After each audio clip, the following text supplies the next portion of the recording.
ఉల్లిపాయ, పచ్చిమిరపకాయ, మునక్కాయ, సొరకాయ, టమాటా, బెండకాయ. ముందు ఉల్లిపాయ, పచ్చిమిరపకాయ, పచ్చిమిరకాయలు బాగా కోసుకుంటే బాగుంటుంది. మీకు వచ్చు నేను చేస్తున్న స్టైల్లో నేను ఒకసారి చేస్తాను. అలా చేసుకుంటాను.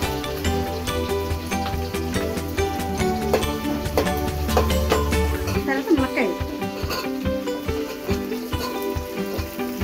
కొంచెం మగ్గాలి కదా.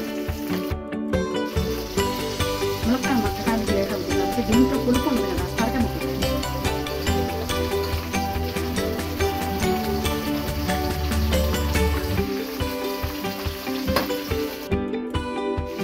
ఈ మూడు వేసిన తర్వాత ఇంకా పచ్చిమిరపకాయ వేసిన తర్వాత మునక్కాయ వేసిన తర్వాత సొరకాయ వేసిన తర్వాత ఉప్పు వేసేసి ఉప్పు వేస్తుంది అనుకోండి మగ్గిపోదు. సరిపడకు తర్వాత వంకాయ వేసాను. వంకాయ ముక్కలు ఒక 3 కాయలు కోసాను. తర్వాత బెండకాయలు ఉన్నాయి కదా, ఈ బెండకాయ దిగురు కాబట్టి ఇప్పుడే వేయకూడదు. అందుకని ఇలా మగ్గిన తర్వాత ఈ టమాటా బెండకాయ తర్వాత ఉప్పు జల్లేసాను కదా, కొంచెం పసుపు జల్లేసాను. బెండకాయలు టమాటాలు వేసేస్తున్నాను. వేసిన తర్వాత కొంచెం కొత్తిమీర కూడా వేసేస్తున్నాను. కొంచెం ఇంగువ, కొంచెం ఇంగువ కూడా వేస్తున్నాను. చాలా బాగుంటుంది. 1 స్పూన్ కారం వేసేయండి సరిపడే.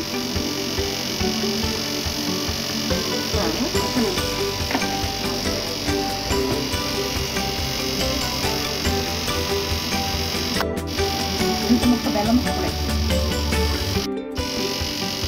చూసారా, అన్నీ వేసిన తర్వాత మగ్గిపోయింది కదా. మగ్గిపోయినప్పుడు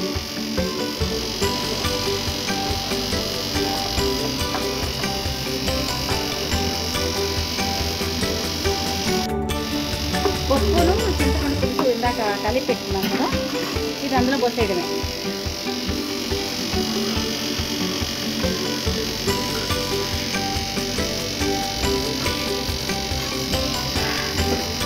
ఇది కొంచెం ఒక 10 నిమిషాలు మరిగిన తర్వాత ఇంకా దించేసుకోవడమే. దీనికి ఇంకా తాలింపు ఉండదు. ఇంకంతే. ఈ స్టైల్ ఈసారి మీరు వండి చూడండి. అంతేనండి.